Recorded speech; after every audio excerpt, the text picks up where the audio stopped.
أعوذ بالله من الشيطان الرجيم. بسم الله الرحمن الرحيم. لله ما في السماوات وما في الأرض وإن تبدوا ما في أنفسكم أو تخفوه يحاسبكم به الله wabarakatuh. Waalaikumsalam warahmatullahi wabarakatuh.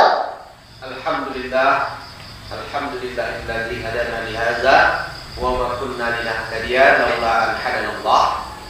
Asyhadu an la ilaha illallah wahdahu la syarika lah wa asyhadu anna Muhammadan abduhu wa rasuluh la nabiyya ba'da.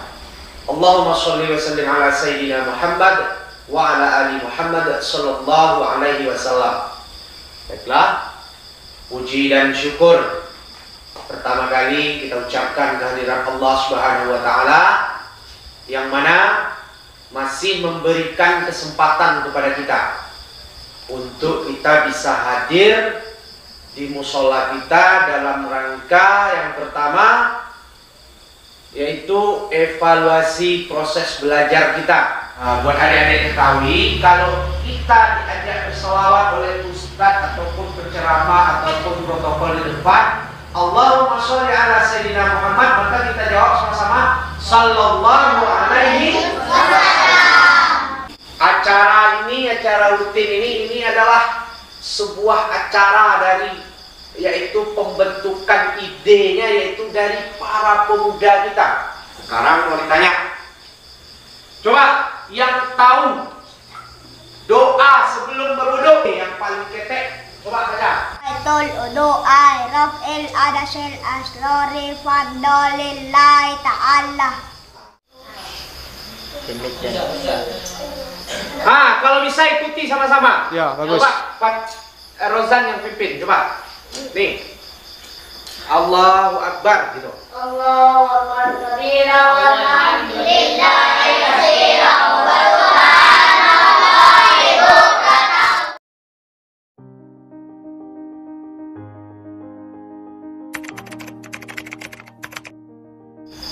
Lebih kurang 3 bulan. 3 bulan. Sejauh ini dukanya tidak ada, alhamdulillah. Jadi dari pribadi saya ucapkan saya suka, karena ini salah satu kepercayaan. Sebenarnya ini adalah kepercayaan dari masyarakat Air Landai dan pemuda Perpal, memberikan kepercayaan. Jadi kepercayaan itu menjadi suatu tanggung jawab bagi diri saya pribadi. Pada dasarnya ini saya suka karena ini adalah, kalau dalam bahasa kampungnya awak itu parintang hari.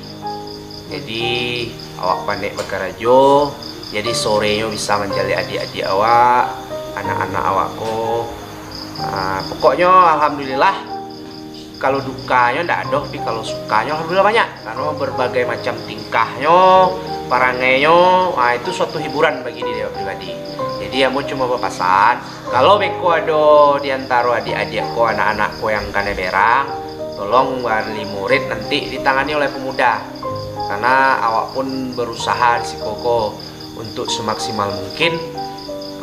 Jadi jangan sampai ada salah paham. Kalau nyo bandel, mungkin cara pengaduannya ke orang tuanya tolong langsung tanyaan ke guru yang maja dulu. Masalahnya kan gitu. Tapi alhamdulillah selama ini, selama berjalan belum ada kejadian. Kita minta jangan sampai ada kejadian seperti itu. Pokoknya kalau ditanya suka duka, dukanya ndak ada, alhamdulillah sukanya yang ada.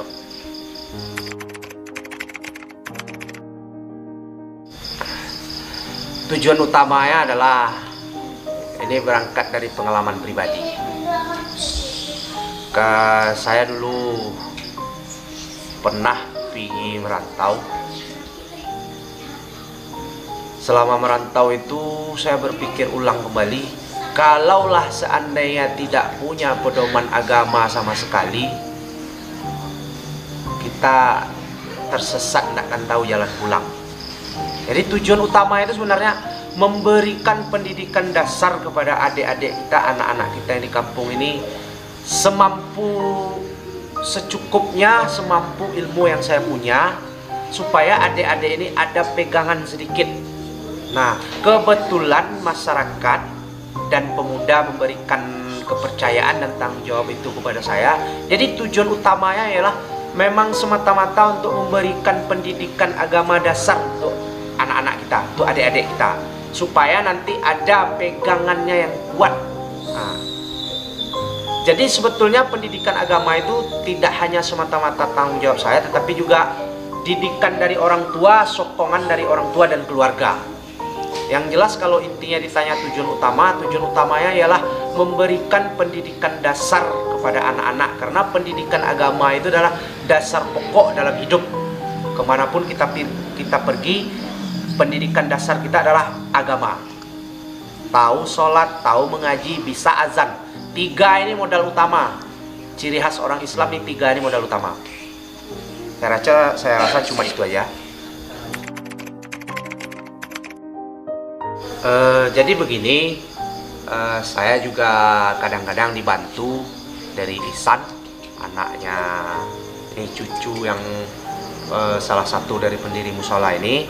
Nah, cara saya mengantisipasinya, mengakalinya bagaimana bisa merata, sama-sama bisa. Jadi itu saya bagi 2, bahkan sekarang dibagi 3. Anak-anak dan adik-adik kita yang masih ikra itu saya kasih waktunya sore, selesai sholat asar sampai jam 5. Nah, untuk malamnya yang sudah Al-Quran itu juga dibagi 2. Anak-anak atau adik-adik kita yang masih baru belajar Al-Quran, baru-baru mulai Al-Quran, itu nanti yang mengajarkan itu Ihsan, sekalian diajarkan tajwidnya. Yang sama saya nanti tajwid dan irama. Jadi anak-anak ini tidak digabung semua, karena saya sendiri pun kalau 30 orang mengelola anak-anak sebanyak ini juga tidak mampu. Jadi cara saya untuk mengantisipasinya, saya bagi. Ada yang sore, yang malam pun juga saya bagi 2. Nah, mereka nanti juga digabung. Setiap malam Jumat nanti mereka digabung semuanya. Mau yang ikra, mau yang Quran, itu digabung semua. Itu belajar tata cara sholat. Tidak belajar mengaji, tetapi belajar tata cara sholat dan pelajaran-pelajaran agama yang lain. Bahkan dari pemuda kemarin juga kami punya ancang-ancang. Nanti anak-anak ini akan dididik tata cara berdakwah. Insya Allah nanti adik-adik ini yang berminat ada bakat-bakat dakwah, bakat-bakat jadi penceramah, nanti kita buatkan konsep, nanti akan kita ajarkan. Kalau mereka mampu nanti, insya Allah nanti bulan puasa nanti adik-adik kita nih akan kita turunkan ke musola-musola dan masjid-masjid. Bahkan saya secara pribadi berangan-angan, bercita-cita kalau bisa semua musola dan masjid yang ada di Kecamatan Koto 11 Terusan, anak-anak kita dari Ireland ini nanti akan diturunkan satu persatu, memberikan ceramah. Mereka ini akan dibentuk nanti diancang-ancang menjadi cikal bakal dai-dai cilik. Nah, singkatnya yang jelas pokoknya saya minta bantuan juga dari pemuda, nanti kasih saran bagaimana supaya anak-anak ini pendidikannya lebih bagus lagi, lebih teratur lagi, dan lebih maju lagi di bidang agama. Cuma itu aja. Oke, Ustaz, terima kasih, Ustaz. Nah.